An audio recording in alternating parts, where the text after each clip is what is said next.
welcome to How to Deal When the Shit Gets Real podcast. I'm Rietta. And I'm Connie, and today we're here with Damon Davis. He is the host of Who Am I Really podcast. So, Damon, how do you deal when the shit gets real? Or just tell us a little bit about yourself. How do I deal when the shit gets real? Well, maybe I'll tell you a little bit about myself, and then we can get into when the shit gets real. So, I am a podcast host for a podcast that is focused on adoptee voices. I'm an adopted person myself. I'm in reunion with my biological family members, and there's a lot of challenges in the adoptee community. And part of it is sort of learning to grow up in adoption, but also coping with your desire to find your biological family members. And so I realized in my own reunion story, after I sort of had traversed the whole process, that I would tell my story to people and they would say, "Oh my God, that sounds like a book. That sounds amazing."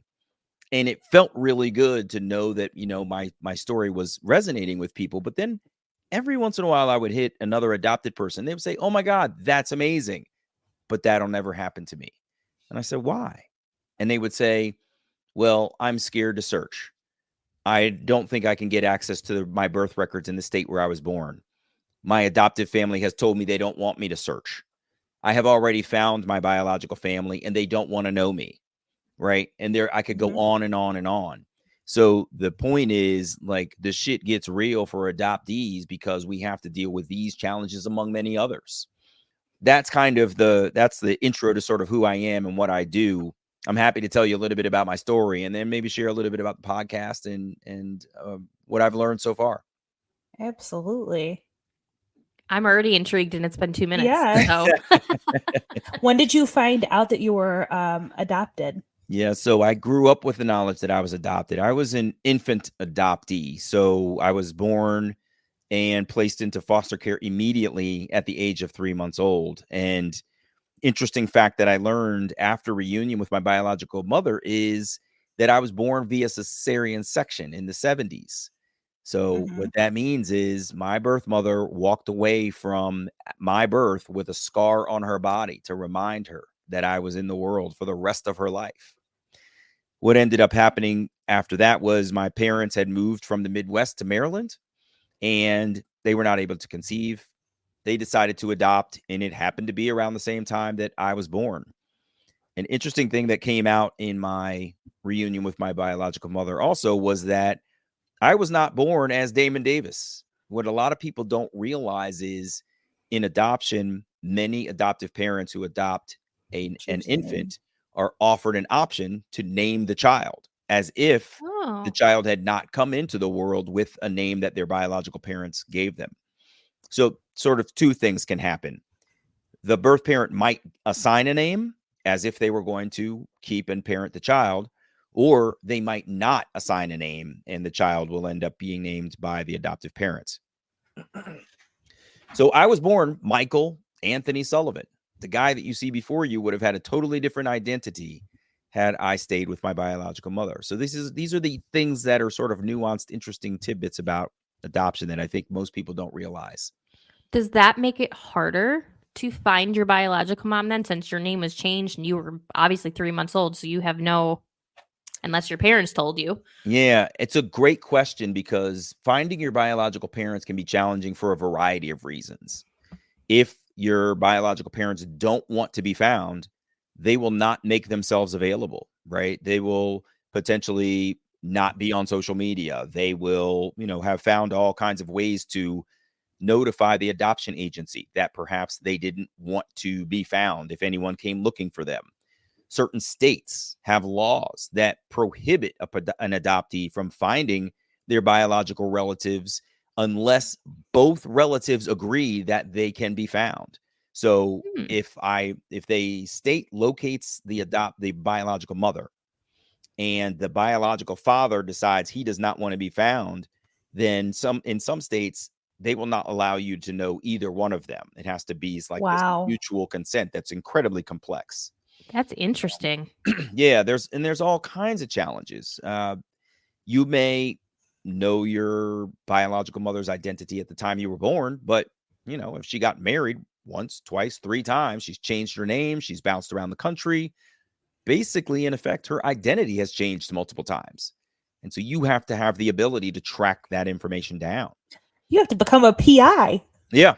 And that's exactly what happens with adopted people is we truly become these super sleuths of publicly available information. It used to be at the library. Now it's on the internet.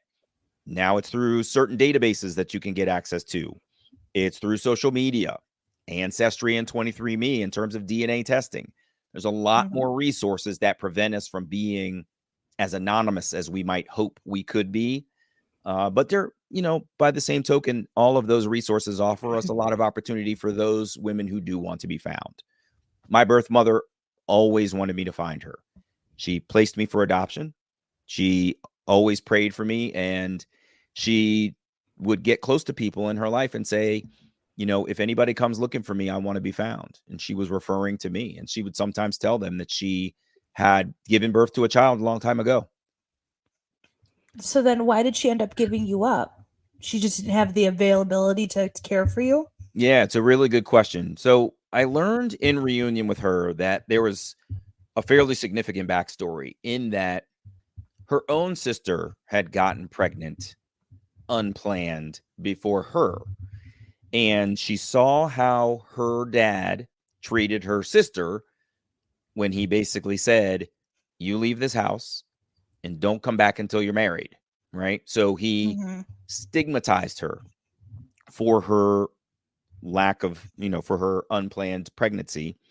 And then many years later, Anne, my birth mother, was in graduate school and found herself in an unplanned pregnancy and basically had one of those oh shit moments of what am I going to do?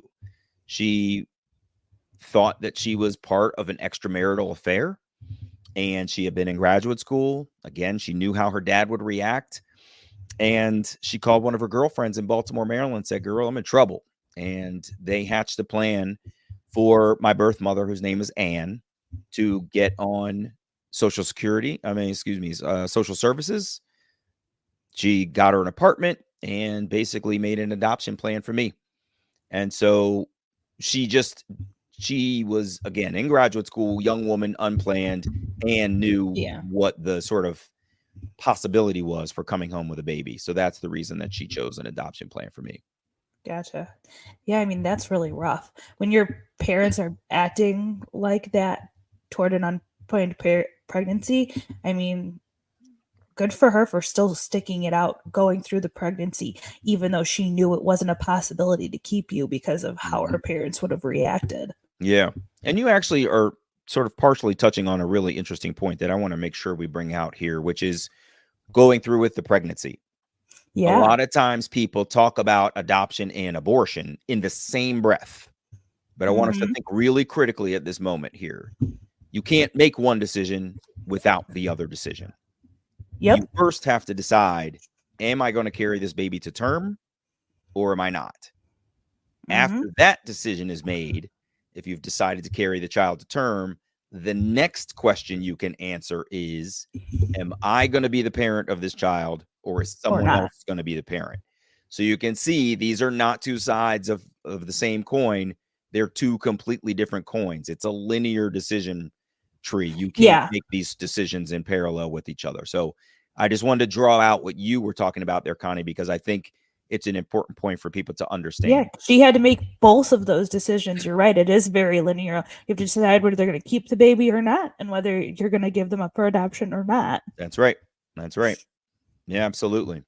So what ended up, I had a wonderful adoption. I grew up with two same race parents. As a Black man, I grew up in a Black family.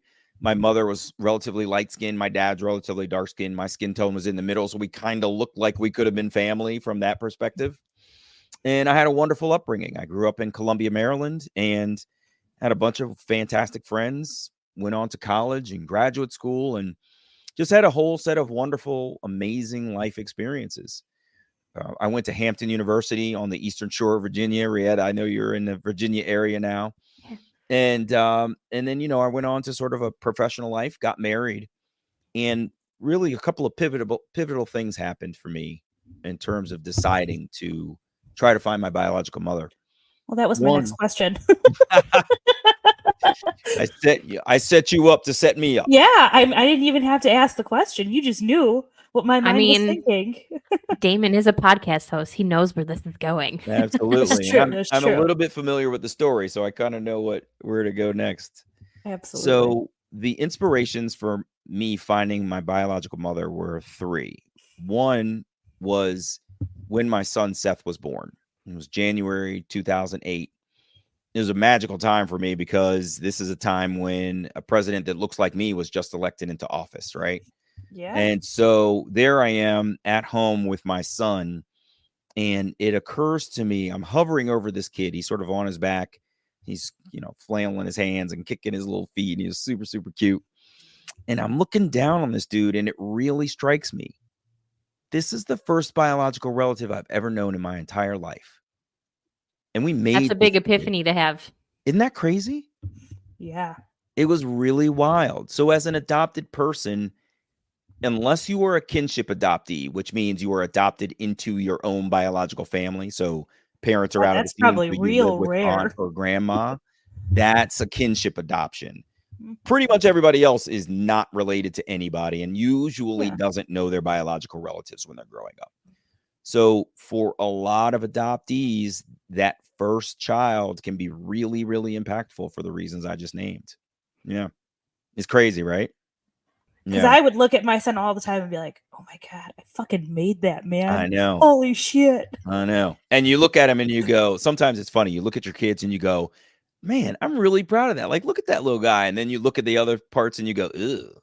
Hope you didn't Oh my get that god, from me. yes. Right? It's like looking in the mirror and you go, oh, is that what that looks like? That's horrible. Right? Am I really that messy? Oh my god! I Why do know. you always look so bedraggled? And I Mhm. try so hard. I know. And the attitude, when they pop attitude and it's God. their little voice, but with your words, you go, ooh, Yes. awful. Yep. Yeah. So the other 2 things that happened for me were, 1, my adoptive mother started to suffer mental illness. She just turned into this other person. It was so bizarre. The same face that I grew up with, that same little body, all of the same little habits were there, but just mentally, she lived in a different reality than I did. And it got really tense between us. And I don't know if you've ever experienced sort of the challenges that coincide with schizophrenia and paranoia and dementia, but it takes a little while for you to figure out that it's happening. It's not like an overnight thing. It's not Yeah. like a light switch, right? You just start to notice little things and you go, "Oh, that was kind of weird." And then you Yes. pick up another one and then another one, and over time you start to think to yourself, "I wonder if something's wrong." But over that period of time, it's been brewing, right? They've been, when they're Yeah. not with you, those weird ass things are happening with somebody else, but you can't pick up on all of the clues because they're not all happening in your presence, right? Yeah. So I really struggled with her in that way. So that was another thing that happened for me. And then the final thing that happened was my in-laws are in Baltimore. My in-laws are from the Caribbean, but they have relatives in Baltimore, Maryland. And my father-in-law came to town one day. He said he wanted to go see his relatives in Baltimore. This elderly woman, we'd knock on her door. She comes to the door and she's dragging behind her oxygen tank. She's got the hose that comes up over her shoulder, over her ears and into her nose. It's pretty clear, this woman is in the autumn of her life. And she sits us down in her living room and she pulls out these boxes from underneath the table and she starts spreading out newspaper articles and photographs and handwritten notes and all of these artifacts of the family's history. And she's saying to my wife, now, sweetie, when you went to law school, your father was over here doing this. And she's pointing to the different artifacts. And your auntie said this, and your uncle wrote that. And here's your nephew. And as I'm sitting there, I'm thinking to myself, if any other person sat down and spread the same artifacts out the same exact way, nobody could tell the same stories that she does. She knows it all. And it hit me. There is an old lady in my biological family that I don't know who knows all the stories. And if she's dragging oxygen around like this lady is, I need to find her because she might not be with us that much longer. and I'm going to lose out on some stories if I don't find the family. So Yeah. those were some of the things that were really resonant for me at the time that made me decide I wanted to search. That's I've awesome. talked to a couple of, adoptee friends, and it seems that sometimes the common between them is like they've always felt this pull to like figure out who they are. Did you ever feel like a pull to like know more about you and who you are? For sure.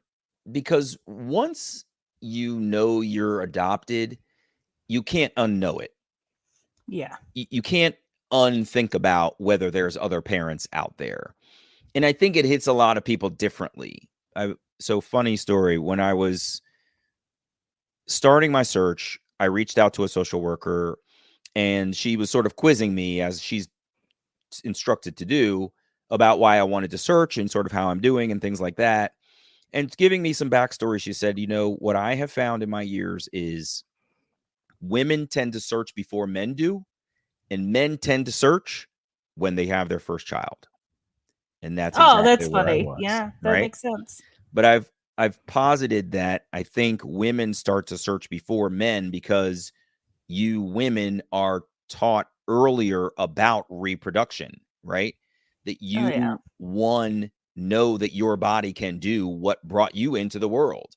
So you're just automatically thinking about it from a very much younger age, is what I suspect. And therefore, the notion that I could have a baby ties to I once was a baby and someone gave birth to Mhm. me. It's just guys Yeah. do not have to think about that at the young age. Even though we're all learning sex ed and reproduction together, it hits It's differently not for the women. same. Yeah. Yeah, it's not the same. I Yeah. think too, because like, and this is just a theory that just popped in my head, is that, women get married too, and you want your dad to walk you down the aisle. So if you don't actually know who your dad is, that's kind of like, well, then who's going to walk me down the aisle? Mm-hmm. Yeah. So there's a And women lot of think about triggers. family more Yeah, because that's they right. having a family, and just in general we think about our families more. That's why my mom always says that I have to have a girl, or that she was so lucky to have a girl, because the boys go off and make their own family, and Mm, women stay and they take care of their old family members, mhm. and also have a new family, but they're also concerned about the past as well as the future. Yeah. Where guys, it's more future. Mhm. Yeah, that's a really interesting point. I never really thought about it that way. That's fascinating, huh? So, I'm there with these 3 things happening in my life, and I decided that I wanted to search. And interestingly, I was in between jobs intentionally. I was trying to get a job in the Obama administration, and so I was waiting to get that call to the government. And I was home taking care of my son. And it was in that space that I was able to sort of go through the application process, do the research and all that other stuff, which was wonderful. And one of the things that the social worker asked me to do was write an introductory letter to my birth mother so that if they ever found her, they would have something from me that they could give to her. One day I sat down, I had finally gotten the job, and I finally got my interview with my social worker, and she gave me these instructions to write this letter. And she said, don't go into, the challenges of the trauma. We just need to make a connection first. If there's anything that's unfavorable that you need to say about your adoption, that can come a little bit later. Let's just open the door. You can step inside after we make contact. So I had gotten the job, and I'm at the Department of Health and Human Services, and I went to the office one day and I did no work. I couldn't concentrate on anything else but writing this introductory letter to my birth mother. And I typed it up, printed it out, wrote it in my own handwriting so she would have something of mine that I had actually written. I love I that you went thought about home. that. Yeah, I realized that your handwriting can say a lot about you. And this is something that I've actually touched. I've actually put my effort into this. And then I came home, I printed off a couple of pictures. I printed a picture of myself and my wife on my wedding day and a picture of my son, so that if they ever Aw. found her, she would see that like she's got a whole family out there. And then I put that letter in the mail, and I'm not even kidding you when I say I walked away. I smacked my hands and I said, that's that. If they find her, great. And if they don't, I'm not going to worry about it. I have not worried myself with this concern for years, and I'm not going to start worrying about it now. If it will be what it is. Mhm. And about 2 weeks later, my phone rings and it's the social worker. And I'm thinking to Wow. myself, why would she be calling me unless she really had something to say? And sure enough, she said, I found her. I've read her your letter and she's ecstatic. She's been waiting for Oh, you. Yeah. It Oh, was really powerful. That was quite a moment, you know. so how old were you at this very. point? I was 36 years old. Yep. And, you know, again, young in our marriage, young as a father, and but you know, confident enough in myself to know that if we never found her, I was going to be just fine, right? That Yeah. I would want to. I'm not saying that I wouldn't have wished that we could, but I felt like I knew myself well enough to know that I was comfortable in my skin and I would be fine. So, yeah, it was really incredible to hear that news. So do you think for other like adoptees that they should hold off until they're an adult, or they just go out like whenever they feel the need to search? Yeah, it's a really good question. Excuse me. I've spoken to over 200 adoptees on my show, and Mhm.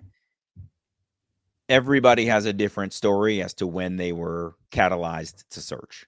Absolutely. And some will say, I was too young. I searched as a teenager. I was big, bold, and bad, and I went stomping into her life. And I was too focused on me and not empathetic enough to what she might have been through. And Mhm. therefore, I came in too hot and I might have messed things up. So I think there is a lot of power in coming in with maturity to a reunion, but that also seems like a perfect world too, and we don't live in a Yeah. perfect world, right? That would suggest, Mhm. like, in a perfect world, you will have thought very deeply about whether you want to search. You will have gone to therapy and hashed out all of the possibilities. You will have talked Yeah. to your adopted family and made them feel super comfortable with what you're about to go into, and talked to your immediate family and made them feel comfortable, and then started the search. And it would, Yeah. you know, hopefully, and that But we're not in a doesn't perfect world. happen, right? What tends to happen is the classic thing that we all do. Like, even when you go shopping, you may think to yourself, you know what? This is an ugly rug. Immediately, you pick up your phone, you go on Amazon, and you start scrolling for what might be a better. You just automatically look for stuff when you want to. And that's what tends to happen with an adoptee searching for their birth parents. They'll think of things like any clue that they may have about their birth parent. Like, I know I was born in Baltimore. I was always told that my birth mother was a nurse, excuse me, a librarian. I might search for Baltimore 1972 librarians and just see what I can find. And I might be, you know, it might be late in bed one night. I'm laying right next to my wife, for example, and I'm searching, but it's not an official search. Do you know what I'm saying? So this is the challenge that we have is searches, when we think of them, are not always an official act. They sometimes start with our imagination, where we're trying to imagine, is she even looking at the same sky as me, and where is she now in the world? Right? You're starting the process of searching. Yeah. Then there's the more online curiosity satisfaction. Let me see what I can find on social media. Let me see what I can find here, there, or the other place. Then you might think to yourself, I need some help. Let me reach out to my adoption agency. Let me reach out to social services. Let me see if I can get a search angel. That's a person who helps an adopted person to try to locate their biological family members. So there's all kinds of different ways that an individual might begin a search that are not official. And this goes back to, Connie, what you were saying, this not being a perfect world. There's no perfect process. Do you have tips though for people that are ready to search, like where they should start, what they should do, like how to Yeah. make their search efficient, I guess I would say? Yeah, it's a great question because it's multifaceted. In my opinion, it starts with your own mental strength, right? And let's face it, some adoptees are broken and for good reason. If you think Mhm. about what adoption is, you have taken a child from one family, two biological parents, whether they were together or not, and you've picked up that child and placed them over in another family. Yeah. So adoption never starts from a good place. It always starts from a young mother who is either in trouble, pressured, coerced, tricked, made to feel like she is not going to be a good mother. And then there's the child's availability in the system, right? You've now got a child, which can sometimes feel like it's like a marketplace. You're trying to match a child in need with two adoptive parents. Parents. That can be tough. On the other side, you've got adoptive parents who many times are not able to conceive, but they have love that they want to give to a child, and so they decide they want to pursue adoption. There are those who have an altruistic vision. I don't want to leave children in the system. I would like to adopt and, help a child to have a better life. And I totally respect that. But I say all that to say there's a lot of people who are challenged, damaged, traumatized. And I think it's important that we, at the very least, acknowledge it and try to work on that piece first. Because if you try to go into an adoption reunion with the burden of your trauma at the forefront that you haven't Oh addressed, God. Mm-hmm. it's not going to go well.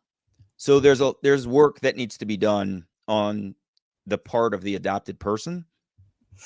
But I think there's also work that needs to be done as a biological parent. You know what happened 36 years ago. Let's not pretend that person's not going to potentially come look for you. Prepare yourself for that, Absolutely. because we often do. And it's much easier now than it used to be. So I would say get yourself right first.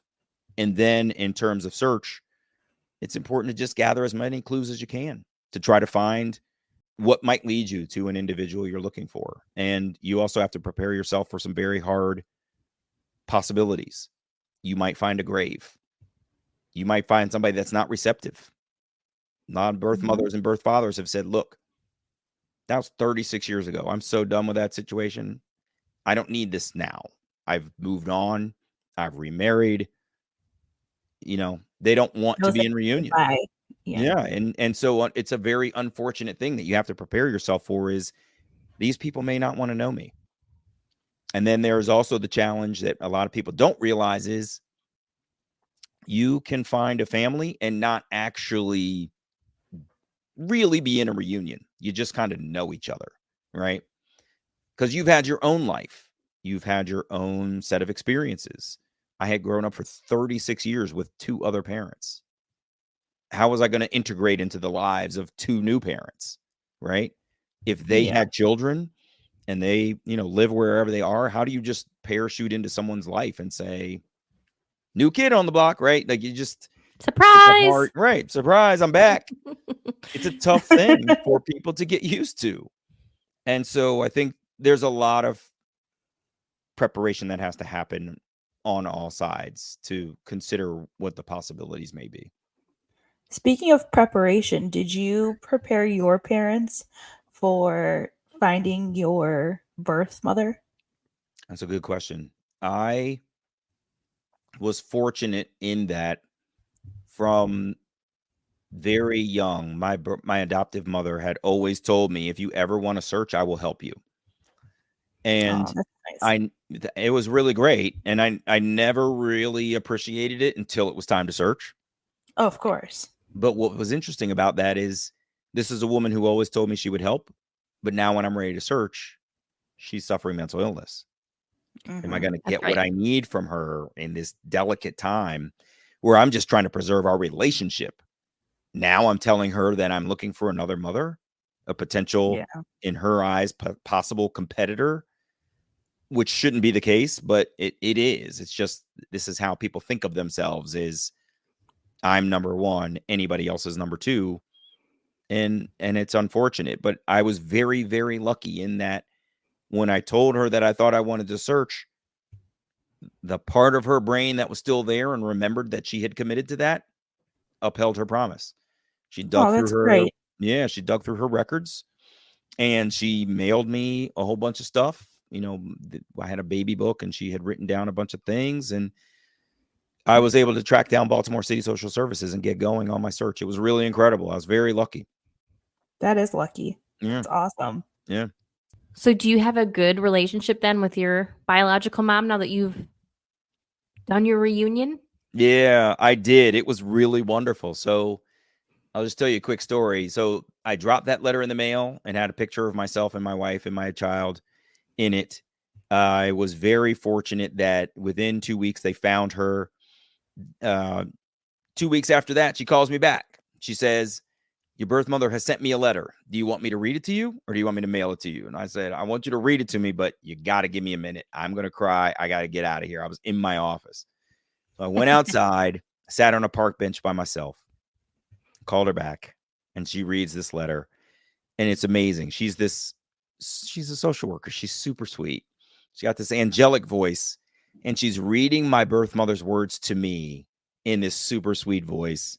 And it was just, she was the best surrogate for actually hearing from my birth mother that I could have had.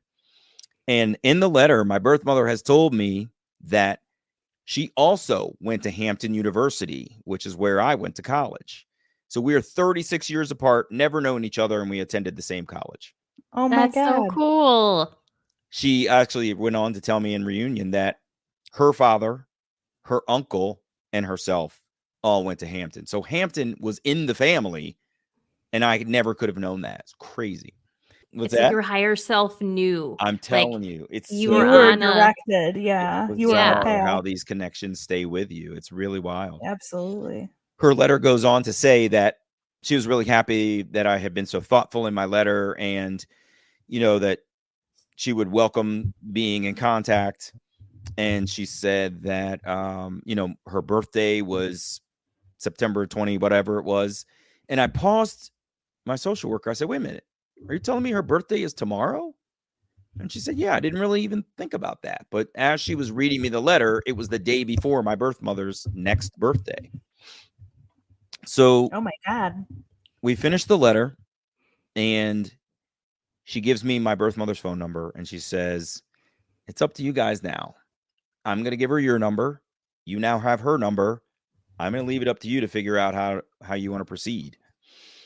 And leading up to that moment, I had often thought to myself, how am I going to meet my birth mother? Will I meet her in a park and bring her flowers? But we need to be in public in case she's crazy or she thinks I'm crazy and she needs to be safe. Like, I've thought through all of these scenarios, and now I've heard her letter. Her birthday's tomorrow, and I have her phone number. You have to call her and say happy birthday. That's it. Super Well, the plus is, which I don't even know if you did this, but we do have, FaceTime and all that jazz. You could, at least maybe see her if you guys both had iPhones. Yeah, absolutely. So what I decided to do in that moment was to text her. I wanted her to know right then I had heard her letter. So I just wrote 36 years, ... She knows it's me, right? She's gotten my letter, and she knows I'm 36 years old. She calls me later that night, and I was fortunate. I'm an adoptive parent also. It's a kinship adoption. We adopted my niece and nephew on my wife's side of the family. So my older children are out of the house doing their activities.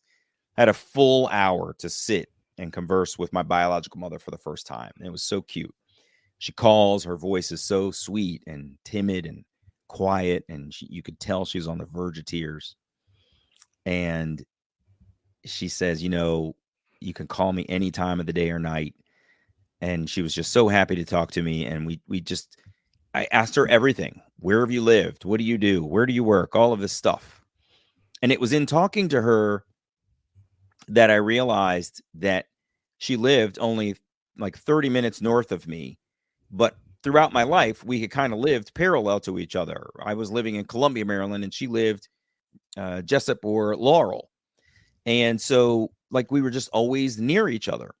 And she ends up telling me that she commutes into DC for her job as a federal librarian. And she reveals to me that she takes the train down from almost in the Baltimore area down to Washington, D.C. She gets off and switches to the local train system, and she gets on the train to go to L'Enfant Plaza. And I said, "Shut up. I get off at L'Enfant Plaza too." Oh my gosh. It's So like I a had the book. chills. Yeah. I had the chills. wild. We have this wonderful conversation that night, and I said, "So it's my understanding tomorrow's your birthday?" And she said, "Yeah." I said, "All right. I promise you I'll call you tomorrow for your birthday." So we hang up the phone. I'm floating. I go upstairs, lay down in the bed with my wife, and I tell her I just talked to Anne for the first time. And I told her about the whole conversation. And I said, and tomorrow's her birthday, and she works downtown, and I'm gonna surprise her at her office for her birthday tomorrow. And my Oh, wife was like, "Are you sure that's a good idea?" And I was like, "Hell yeah, that's a good idea." And so that's what I did. I got up next day, I picked out a suit and tie, and I tightened the tie up and made myself nice and sharp. And then I went to work in the morning, and then in the afternoon, at lunchtime, I snuck over to my birth mother's office, and I cleared security. And the security guard, basically called downstairs and said, Miss Sullivan, there's a Damon Davis here to see you. And the guard takes the phone away from her ear, and she goes, and she hangs up the phone. And I said, Oh "Why did no. you gasp?" And she said, "Because she gasped." And I was like, "Oh, that like she knows I'm here now. This is the real moment." Guard tells me to go over to that elevator over there, just go down to the bottom floor. When you come out, make a right, go to the end of the hallway. She's down at the end. Keep in mind, the guard has also called my mother to let her know that I'm there. Unbeknownst to me, she's coming towards me to come get me at the guard desk. I get on the elevator. There's a reflection, and I'm pulling at my tie, and I'm straightening everything out, and I'm making myself like just as clean as possible. And the door goes ding, and it opens. And this And it's your woman mom. is standing there looking at me, and she has this holy shit look on her face like, that's him. That's the guy in the photo. And I mean, I know him. absolutely. And I'm standing there looking at her like, oh my God, that's my face on another person. It was bananas. And it was her birthday, and I was so emotional about seeing her. I dove out of the elevator, threw my arms around her shoulder. I started to cry. I wished her happy birthday. And it was just this amazing moment of reunification that I think most people want and most people think adoptees get. I'll And tell that's you, I'm so one of nice. the lucky ones. I'm Yeah. super, super, super lucky in this way. This is not how it goes for everybody. So And I'm guessing that's why you started the podcast. that's exactly right. That's exactly right. Because I would tell people my story, and they would say, "Oh my God, that's amazing. It sounds like a book. It sounds like a movie." And I could tell Yeah, that it you would need to go really and hurt. write that book, man. I'm Yeah. telling you. It would And definitely be a movie. yeah. I wrote the book, and it was really excellent to sit down and recap and recount the whole thing. But as I would tell people my story, they would share back some of the things that I told you before. That's great, but that'll never happen for me. And they would recount all of those reasons. My adoptive family doesn't want me to search. I'm scared. I don't know what I'll find. What if I'm not prepared? What if my family needs something from me and I can't give it to them?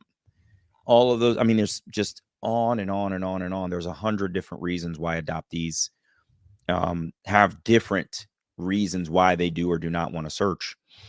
And I got super lucky with finding my biological mother, but that was the reason that I started the podcast, was because our stories are just so drastically different. It's really wild. Well, and like you said, you have to be prepared mentally for all of those different outcomes and possibilities. Yeah. And I'm glad you said that, because while our reunion was great, it could have gone poorly over time. So any reunion story is just a moment in time. When you hear their story on my podcast, they can only tell you what has happened up until that moment. And if it was great like mine was, I'm super happy for them. But what we don't see is the changing temperature of the relationship over time sometimes. What starts off awesome, warm, loving, and welcoming can turn quite cold when, let's just say, she had other kids and they were like, "I don't know who this dude is, but I'm not interested."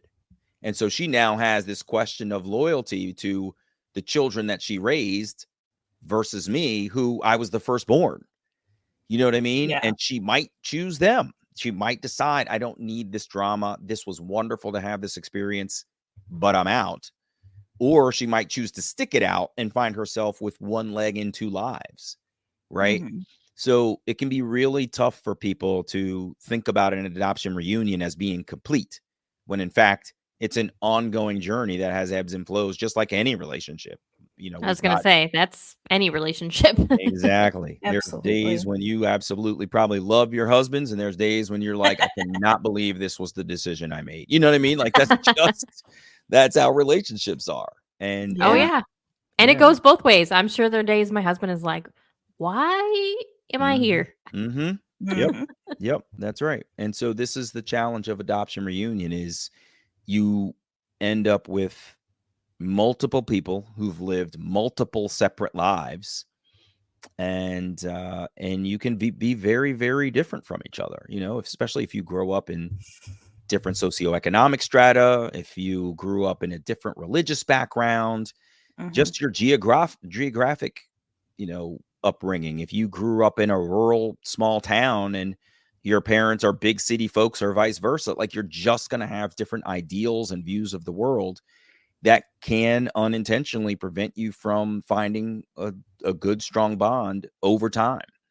So it is a very complex set of issues for sure. Absolutely. Yeah. Maybe I'll tell you a little bit about my biological father, because that's an interesting story too. Uh-oh.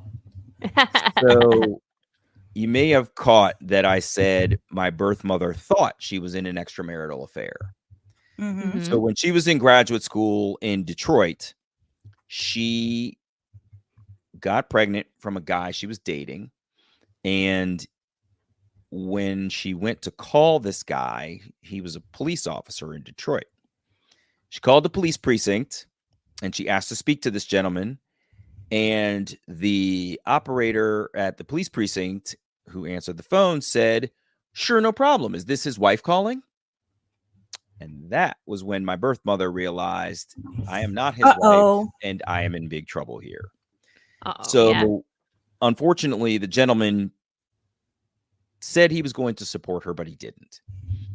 And so that's how she found herself very much alone. That's why she called her girlfriend in Baltimore, moved out here. As soon as graduate school finished, she dashed.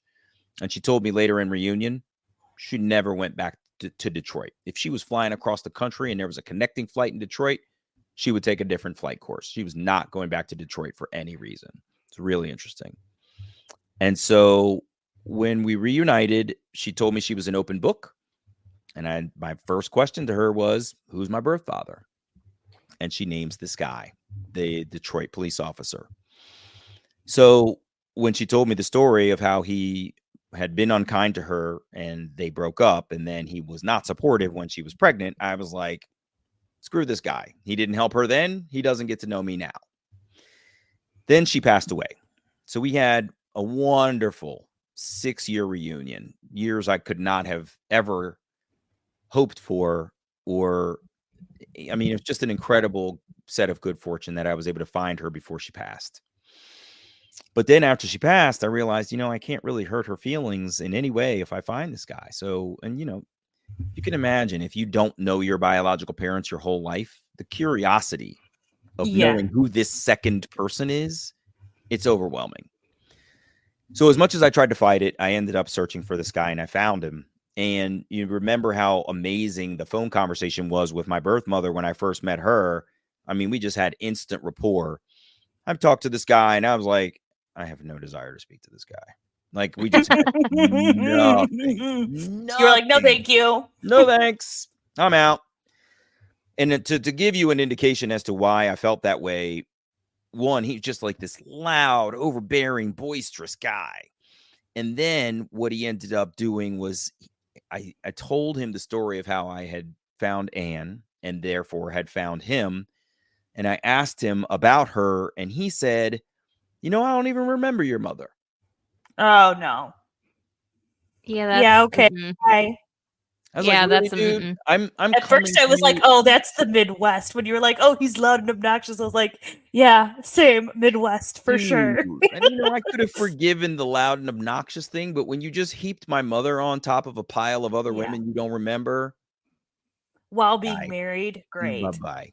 And she passed away. Like, come on, that's like that's double duty right there. You're not Mhm. only just like heaping her with other women, you're being disrespectful to somebody who passed away that can't even defend themselves, like all Yeah. the things. Yeah, it showed a serious lack of situational awareness in my opinion, Yeah. right? Oh yeah, absolutely. And so I was kind of ready to let the relationship die. He calls me back and it's funny.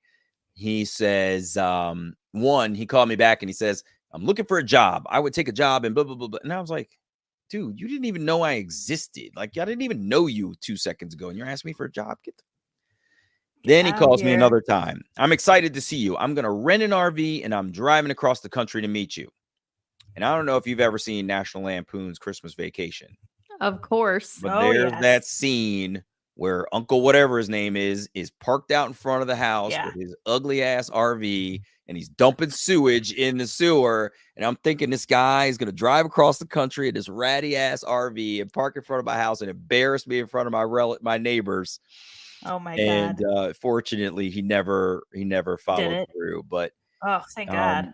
I just said, I don't need this, man. This guy's crazy, and I don't need to be involved with him. And I let the relationship die. But it got the best of me. I said, you know what? If he, Ann died, if he's anywhere near Ann's age, he could pass too. And I will have never been face to face with my biological father. I Mhm. might need to fly to Detroit and suck it up and meet this guy. So I called him back. I said, I think I want to come out and meet you. And he said, are you sure I'm the guy? And I was thinking to myself, well, I know how this works. And she told me you're the guy. So, like, I'm not sure why you're questioning it. And he said, did you see my name on any document? And he's like, casting a shadow of doubt that I had to admit I didn't have hard proof. She said it was him, but I've not seen his name on any documents. I know how it works, but I know how it also might not work. So he says, I've got a great idea. Why don't we do DNA tests on the Maury Povich show? And I was like, Fuck off. oh my God, are you kidding me, man? This guy's crazy. So it was further affirmation that I really didn't want to know this dude. I But I was mean, as much scared. as we all love Maury for, mid-afternoon sick entertainment, we Oh don't my want to God. be on Maury. I know. Absolutely. Ridiculous, right? And it's a good thing I said no, because I would have been on there and the Maury would have said, you're not the father. Because Really? so the parallel story to this is my mother-in-law is also adopted. So my sister-in-law in LA, where they live, realizes, holy crap, mom's adopted. We should all do DNA tests. We don't know anything about her, then we can learn about ourselves. And like we all got our energy spun up around learning more about my mother-in-law who's adopted. And I was like, sure, that would be great. We can learn about my wife and therefore her contribution to our son. And coincidentally, I had already done 23andMe with my birth mother, Anne. So I already knew my ethnicity. I was really interested in their side of their contribution to my son, Seth. So we all do ancestry DNA. All of our results come back. I'm sitting at home on my laptop one night with my wife, and I'm scrolling through her results and my son's results. And I see some really interesting things that are presented very differently than they are on 23andMe. I'm on Ancestry DNA. So I said, let me go look at my results on Ancestry. And the way they arrange, I don't know if you've ever done your DNA test, but they arrange you by your closest proximity of who is related to you. So it would be you and your children, and then your parents. So those are obviously your most close relatives. And then it would be your aunts and uncles and your cousins, in sort of a delineation of the proximity to your own DNA. And so I only had one biological son, Seth, but on my chart, I had two very direct relations. So I clicked on the second thing and it literally reads, this person is your father. Oh my God. And I was like, wait, what? And it was not the initials of the man that Anne had identified as the Detroit police officer. So he was right. he was not the father. But Oh my now God. I have no freaking clue who this other dude is because I wasn't expecting to find this guy, right? Oh my God. It was bananas. So Seriously.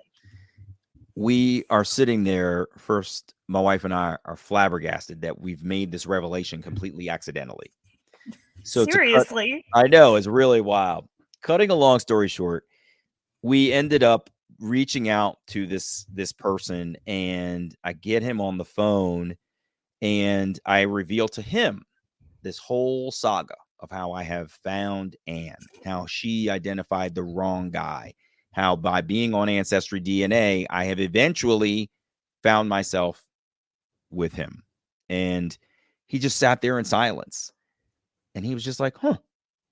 And I asked him if he remembered Anne, and he said, oh, yeah, I remember her. I remember thinking, wow, who is that? And I was like, that is what Is appropriate. That's what we're looking for. That's what you want to hear. And so, in an odd coincidence, we were packing to leave for Los Angeles that night that I'm having this phone conversation with my birth father for the first time. And in that conversation, he reveals to me that he lives in Las Vegas. And I was like, I'm going to be in your neighborhood, basically. Like, it's a 20-minute flight from one city to the next or whatever. Maybe we should try to hook up. And he said, yeah. Why don't you connect with me when you let me know when you get on the ground and you get settled, and we'll try to make a plan. And so that's what we did. We extended our vacation. It was like a Christmas vacation one year, and we flew to Las Vegas. And it was funny. My son was still pretty young, and we wanted to make sure that he was not going to be cranky. And you know how you are with kids. You got to make sure they're fed and watered and bathroomed and all of the things to make sure they don't have any complaints. So we did all that when we got off the plane. And what that meant was everybody who had deplaned with us was done with the flight process. They had picked up their bags, and the baggage claim was empty. So we're now the last ones coming down after having done all of these things. And we're coming down the escalator in Las Vegas, and I'm looking at where our baggage claim would have been, and it's completely empty. And across from that baggage claim at an adjacent one, this older black guy is sitting down by himself. And he's not on his phone like we would normally be. And my birth father, Bill, had told me he didn't have a cellular phone at the time. So he's not sitting there scrolling his phone and stuff. And I'm thinking to myself, that guy doesn't have a phone. That has got to be him. So I walked over to him, and he looks up at me, and I said, are you Bill? And he leans over, reaches in his back pocket, pulls out his wallet, pulls out his ID, and reads his name. And he says, this says I am. And we just busted out laughing.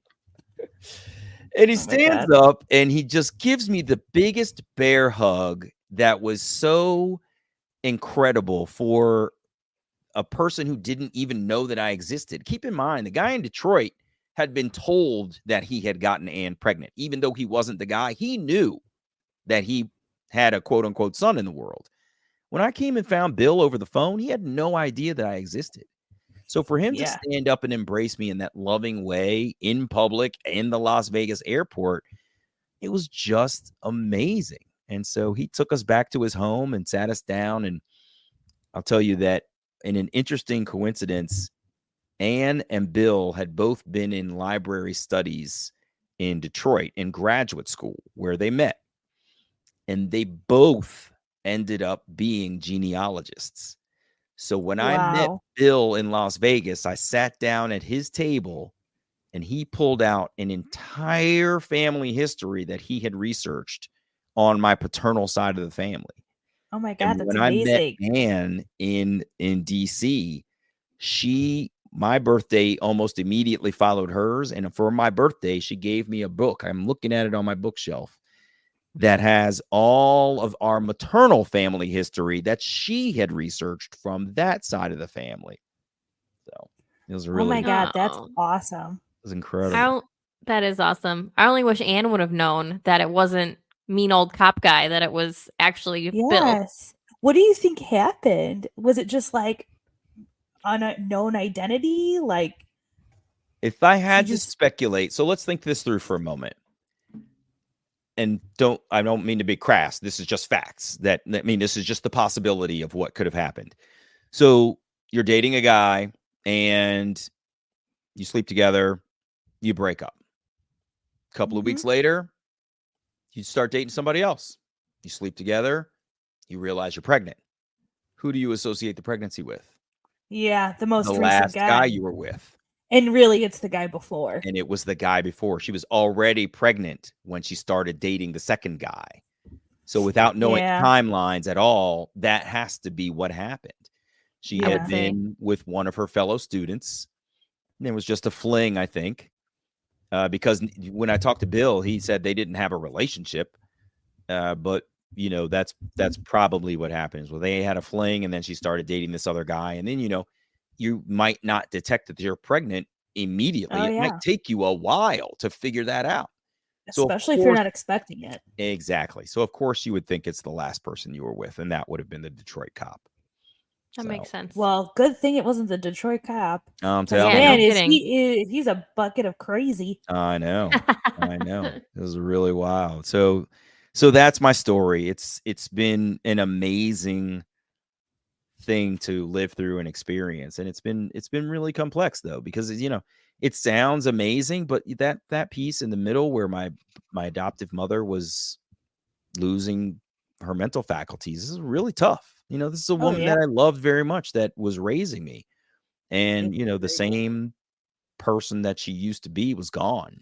It's there's that personality was backstage and someone else is out there on in front of the curtain performing, and that person was not anybody that I was familiar with. It was really, really wild. Yeah, it's hard. Yeah. So this is kind of mine is one of thousands of adoptee stories out there. And when you listen to the Who Am I Really podcast, you'll get a slice of these. And I mean, I'm telling you, you will hear such an array of stories. It's different socioeconomic strata. It's different levels of love in the adoptive home, and different levels of abuse in the adoptive home. It's incredible reunions and awful reunions. And it's, sibling acceptance and sibling hatred.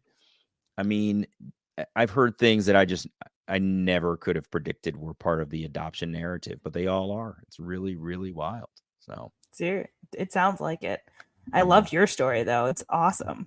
Thank you. I definitely feel that I'm on the, everything in life is a bell curve. Most people are right in the middle, and I'm at the far end of lucky for sure. No question about it. Movie worthy. Thank you very much. Yeah. Especially even the dad part. I mean, like, wow. I know. It was so wild. One, to just even find him. I mean, can you imagine that I look on Ancestry DNA and I know who I thought my birth father was, and I see two initials that are not the initials of that guy?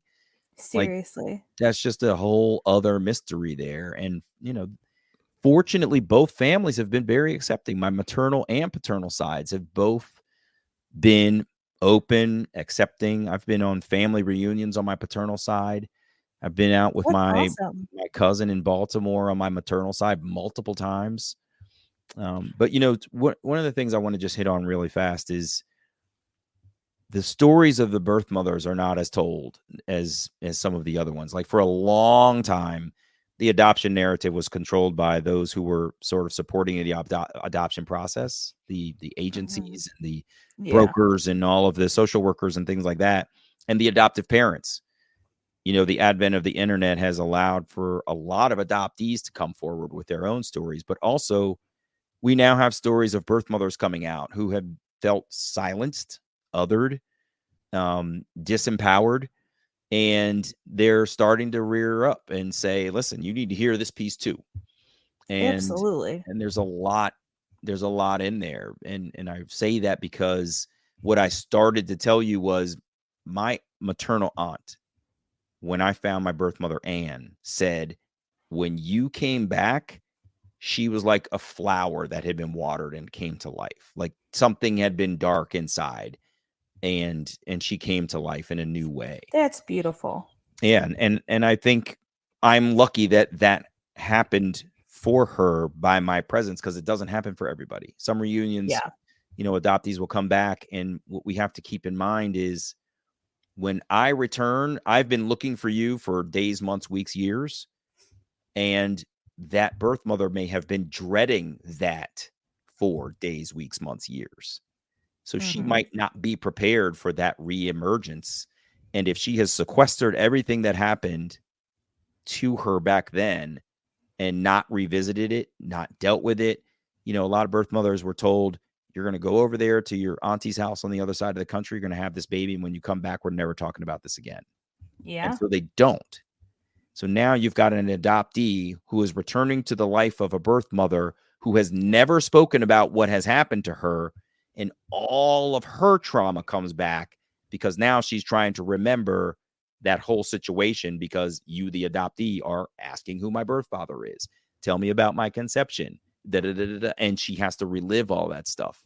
So I raise this to say it's important that we also give strong consideration to the feelings of the birth mothers. Because they endured a lot that is unhealed. And we have to be very sensitive and empathetic to that, in my opinion. Absolutely. Yeah. So that is a beautiful closing statement. Is there anything else you want to say to our listeners? If you're interested in the Who Am I Really podcast, you can find it online, whoamireallypodcast.com. You can find me on Instagram, Damon L. Davis. You can find the show on Instagram at WAI Really. And I just want to thank you, Connie, Rieta, for listening. I could tell that you were genuinely interested in hearing what at least one adoptee story can sound like. And I appreciate you being open-minded enough to invite me to talk about it. So thank you. Absolutely. It was wonderful hearing your story. Thank you for being here and spending an hour of your evening with us. Absolutely, my pleasure. And honestly, I feel like we barely scratched the surface. Oh, but, girl, for another day. Way more to tell, but I know you don't want to keep going. There's too much to tell. So thank you. That just means we'll have to have you back. That's all. That sounds wonderful. Absolutely. I'd love to see you guys again. You take care. All the best. All right. All right. And this is How to Deal When the Shit Gets Real podcast. We'll see y'all next episode.